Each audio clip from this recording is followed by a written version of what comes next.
Today we are going to chat about movies, just babble on a little bit while I prepare these apples.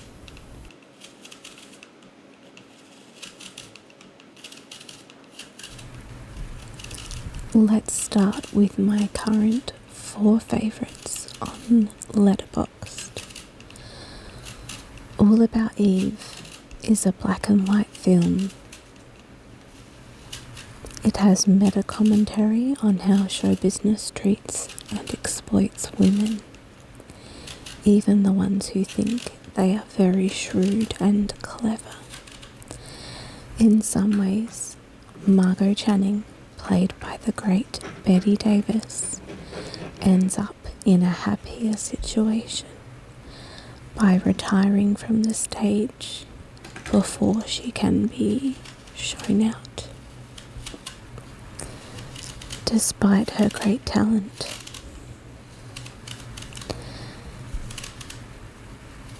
there is also the young and ambitious Eve, played by Anne Baxter.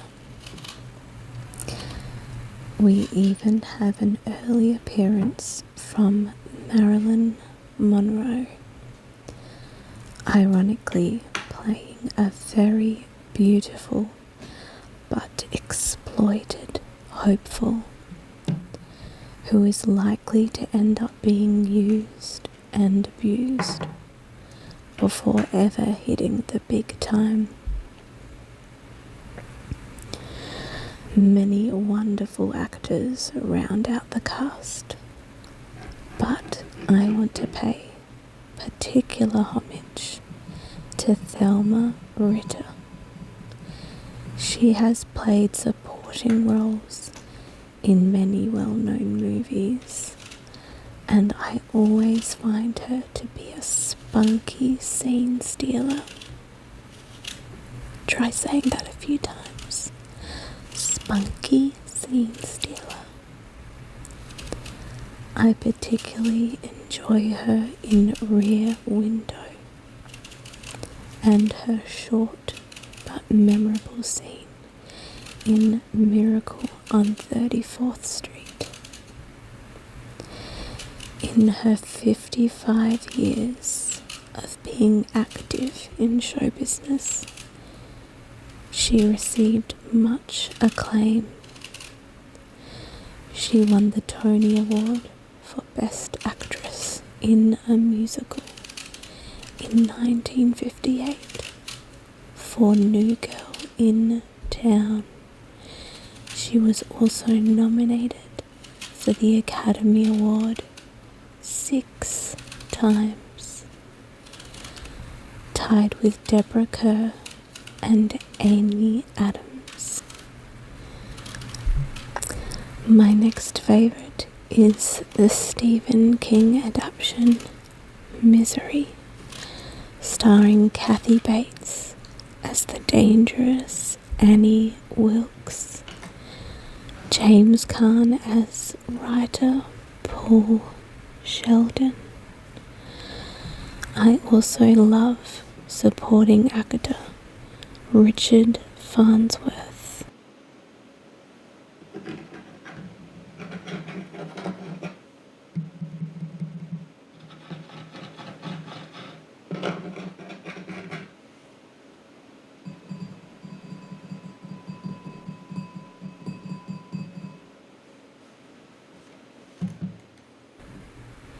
He also plays Matthew in the cosy Anne of Green Gables, which is near and dear to my heart. Richard Farnsworth actually began acting later in life after a very respected run doing stunt work. He really didn't like swear words. So while he probably wouldn't like being around my potty mouth, I love him anyway. Misery is very impressive. especially considering how much they can't include from the book, which is also fantastic. We get to hear Paul Sheldon's thoughts in the book, and a lot feels like a very interesting and valuable writing lesson. It can be risky to have voiceover like that in a movie, but I think Rob Reiner was correct in not including voiceover. James Caan very subtly hints to what is going on for him internally, and Kathy Bates more than makes up for his quiet and reserved characterization.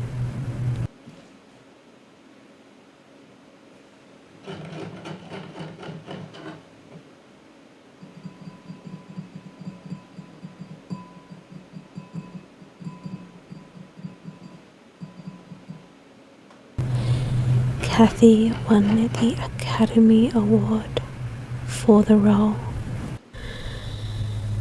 My third favourite is a movie I watched over and over again with my big sister, and I just can't get enough of it. That is Romy and Michelle's high school reunion. It is just what it sounds like, which, according to a book I'm reading about screenwriting, makes for a good title.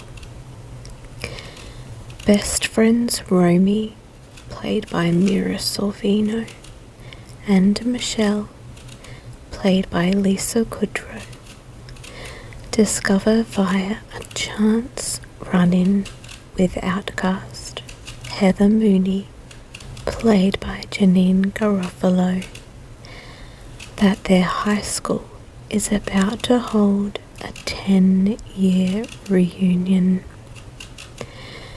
This causes the best friends to flash back to those difficult days where they were frequently bullied by mean girls, headed by Christy Masters, played by Julia Campbell.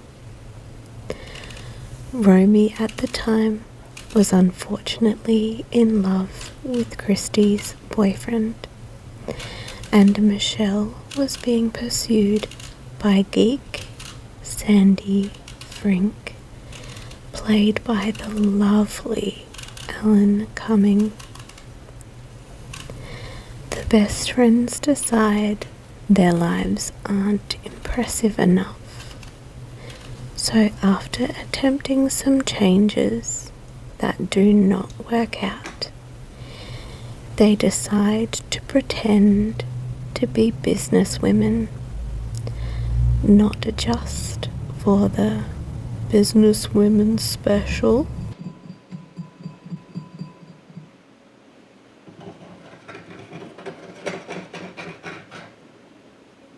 They decide to pretend they invented Post-its, but this goes as poorly as you can imagine.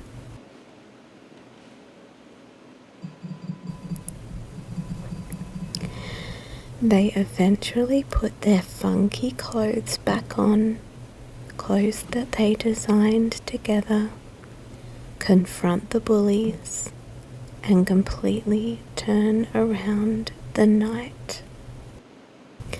Heather gets to make out with a cowboy, and Sandy is not so repulsive to Michelle as she remembered him being. It probably helps that Sandy is now a multi-millionaire. He ends up helping the best friends to open a clothing boutique to sell their designs in. I can't believe how cute they look. My fourth movie is Rear Window, my favourite Alfred Hitchcock film. I enjoy the composition and choreography of each shot, and while we watch the characters through the eyes of Jeffries, played by Jimmy Stewart, I like that we get random insights into the lives of others who live in this block of buildings. That said, I don't want to know what's happening in my apartment. I just want to watch movies and comfort TV. As the film opens, we learn that Jeff is on leave from his work as a photographer due to a broken leg. While watching his neighbours from his wheelchair, he suspects something terrible has happened to a chronically ill woman, with her husband being the suspect.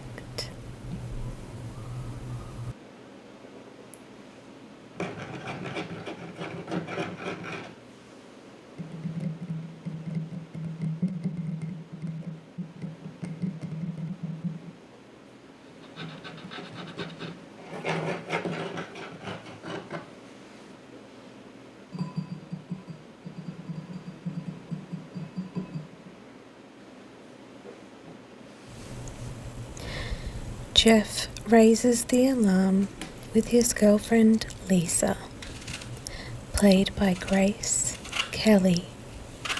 He also shares his concerns with visiting nurse Stella, played by Thelma Ritter, and a friend who is also a detective. Initially, no one believes him, but after witnessing some strange things along with him, Lisa and Stella change their minds and join Jeff in solving this mystery. They go deep, sometimes putting their lives at risk, also proving that women being interested in true crime is not a new phenomenon. I particularly feel for the neighbour, who they call Miss Lonely Hearts. We witness her trying to date and having awful experiences. At the climax of all story points, we think we may lose her, but fortunately the movie has a happy ending.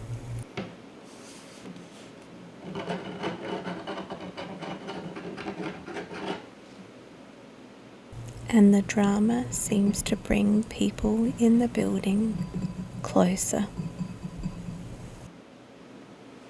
Okay, now let's go over some of my recent activity on Letterboxd, starting with the most recent film that I watched. The Naked Gun, the remake, 4 stars. Labyrinth, 5 stars. 1984, 4.5 stars. Wayne's World, 5 stars. The Princess Bride, 5 stars.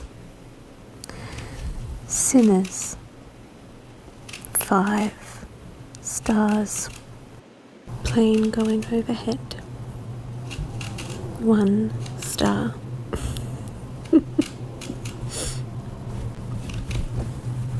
Gotta laugh sometimes. Life's too short. Goodbye, Mr. Chips. 1939. 3.5 stars. Cereal Mum. 3.5 stars. The War of the Roses. 4 stars. Before we continue with our ratings, I just want to let you know that I am being very careful with this knife. It's always important to be careful when you're chopping things up in the kitchen. Mandy, 5 stars. Marx Brothers, A Day at the Races, 4 stars. The Wicker Man, original, 1973, 4.5 stars.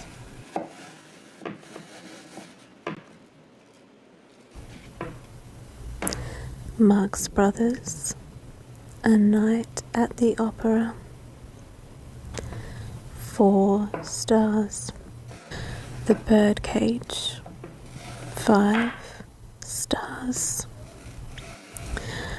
Marx Brothers, The Big Store, 3.5 stars. Midsummer, 4 stars. Last Night in Soho, 4.5 stars. Friendship, 4 stars. The Disaster Artist, 3.5 stars. Melancholia, 5 stars. Big Night, 5 stars. It Happened One Night, 5 stars. Die Hard, 4.5 stars. The Jackal, 3.5 stars. Heretic, 4.5 stars. Heavenly Creatures, 5 stars. Moonstruck, 4.5 stars. I think I'll probably put it up to 5 at some point.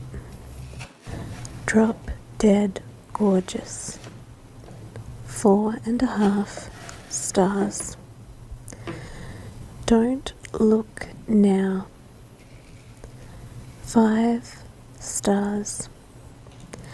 Anatomy of a Murder, 5 stars. License to Kill, 3.5 stars. The song for License to Kill is definitely 5 stars. The Sixth Sense, 5 stars. The Beautician and the Beast, 4 stars. What Lies Beneath, 4 stars. The Fugitive, 5 stars. Pet Cemetery, 3.5 stars. Babyface, 4.5 stars. Deep Rising, 2.5 stars. Deep blue sea, 2.5 stars. I only started my letterbox a couple of months ago, so there are a lot missing. But they are all the movies I've watched.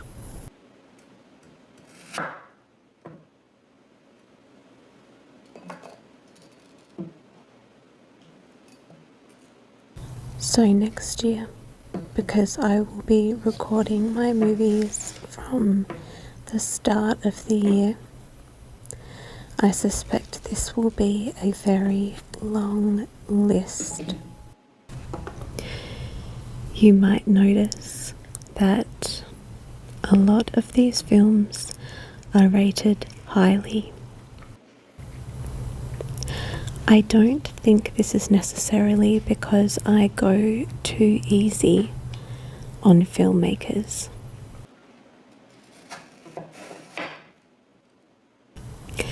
I think what happens is that I tend to go for things that I have a feeling I will enjoy. Or maybe my style of watching a film is very personal to me. And part of what I look for when I'm watching a movie is the way that it's made. So even if I didn't necessarily enjoy the experience very much, I still recognise that it is a piece of film that has been very masterfully made. At the other end of the spectrum, I will often give 5 stars to things because I enjoy them. Not necessarily because they are the best film ever made. So my rating system can be a bit strange because I'm looking at a lot of different things.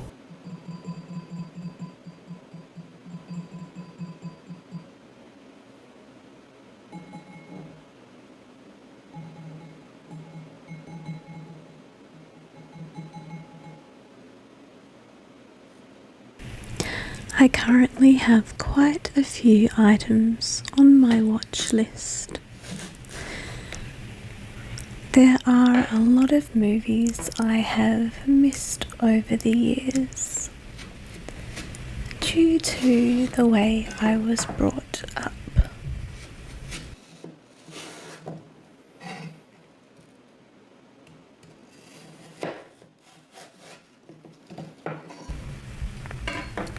So there were some things that I probably would have liked to watch, and I am now making up for lost time. But we will see if I manage to ever get through my watch list. Right now it isn't too long, so it should be fine.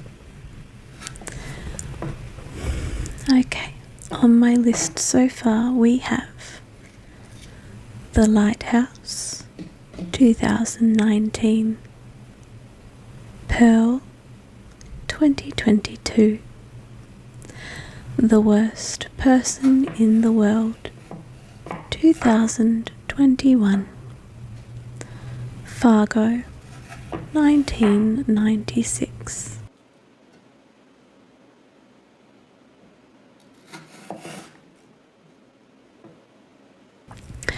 Weapons, 2025, Walk on the Wild Side, 1962, Next of Kin, 1982, Dangerous Liaisons, 1988, Lost in Translation, 2003.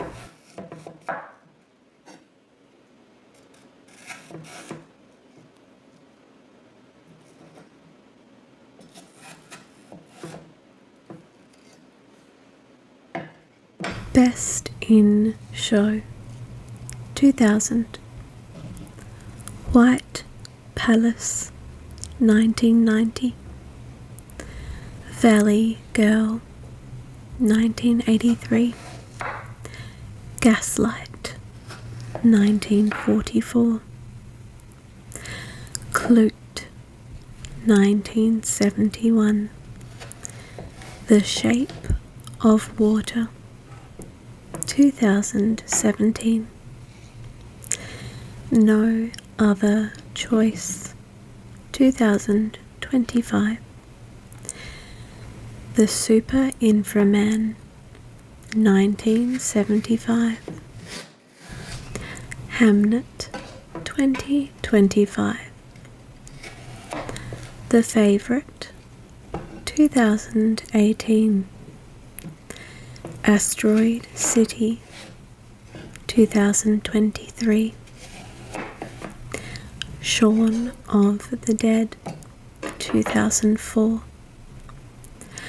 Notorious 1946.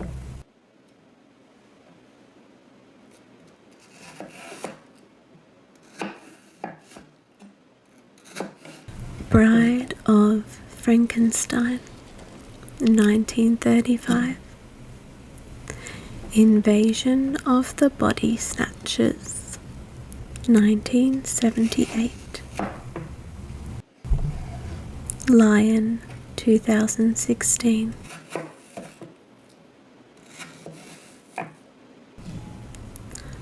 Begonia 2025. After Hours 1985. Black Swan 2010. Jeffrey 1995. Welcome to the Dollhouse 1995. The Girls Are Alright 2023. Girl Interrupted 1999. Thirst 2009. To Wong Fu. Thanks for everything, Julie Newmar. That is a long title. Before Sunrise 1995. And the other two as well. Mulholland Drive 2001. Marie Antoinette 2006. The Virgin Suicides 1999. But I'm a Cheerleader 1999.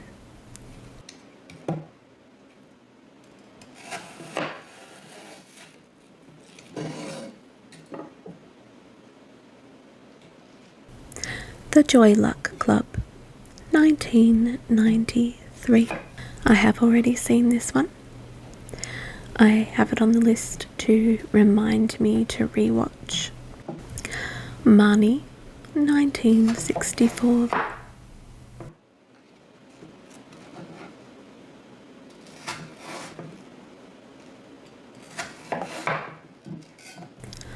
Whatever Happened to Baby Jane 1962. The Apartment 1960.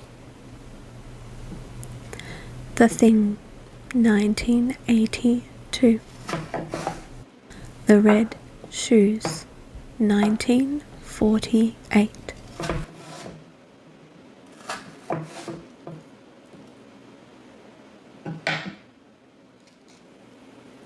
I mean, that list, it's not too long, and hopefully I've got plenty of years ahead.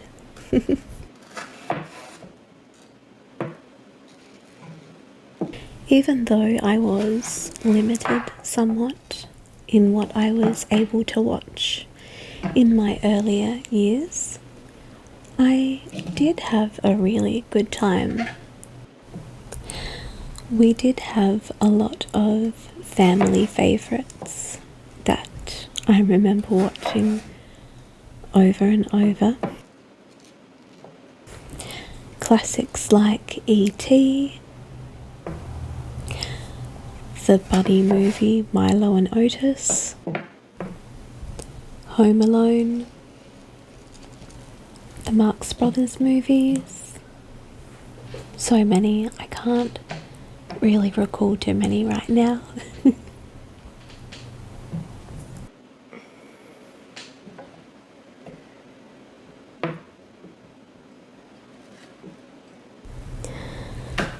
After the apples are all cut up, we are going to stew them, and I'll probably have them on pancakes. But of course you can use stewed apples in lots of different things. Apple crumble or apple pie is always a very good idea.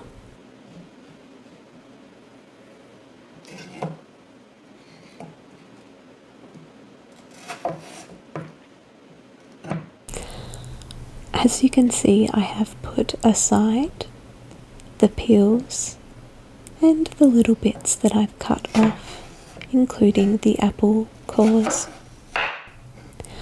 I will use these to make some tea. Usually I just put in some spices, maybe even just a little bit of cinnamon. I'll usually put in a little bit of honey and drink the apple tea nice and hot. Sometimes I have also tried using it as the base of an alcoholic drink. So I will add some alcohol, some soda water or tonic water, some fresh citrus and some ice, and it will be more like a cider if I want something nice and refreshing rather than a cozy cup of hot tea.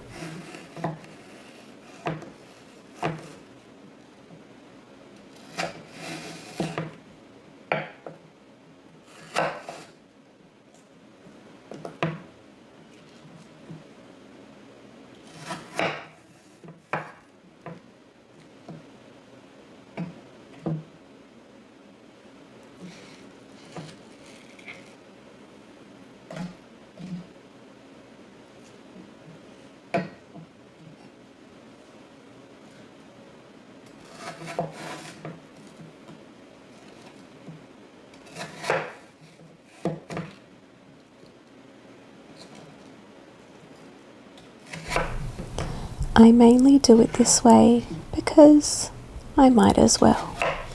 I would rather use the whole apple rather than have waste.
Thank you for listening in tonight. I hope you have the most wonderful sleep with the sweetest of dreams. If you're anything like me, your dreams are just as cinematic as some of the films I have mentioned tonight. Very vivid.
Again, thank you for being here, and I wish you all the best.